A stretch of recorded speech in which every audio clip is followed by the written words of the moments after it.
estem davant d'un projecte innovador, valencianista,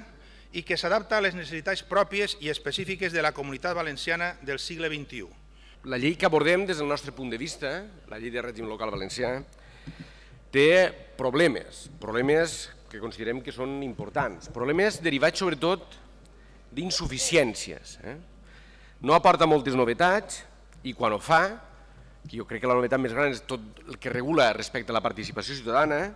ho fa des del nostre punt de vista almenys de forma tímida i insuficient.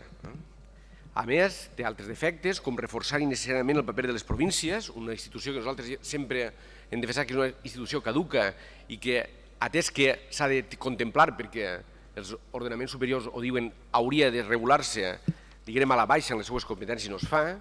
aporta algunes qüestions també respecte a la regulació del transfugisme dins dels grups municipals i també respecte a l'aportació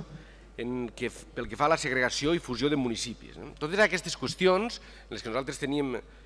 algunes discrepàncies i creiem que poden ser ampliables, han sigut objecte d'esmenes per part d'Esquerra Unida. Però, evidentment, i contra el que ha dit així el portaveu del Partit Popular, no aporta res, ni assegura res, molt menys encara assegurar la suficiència financera dels municipis.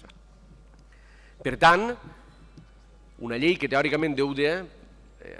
parlar de l'autonomia municipal sí, no aporta res en funció d'això, l'autonomia en principi va quedar-se només en el paper. I en aquest sentit, nosaltres compartim amb el grup socialista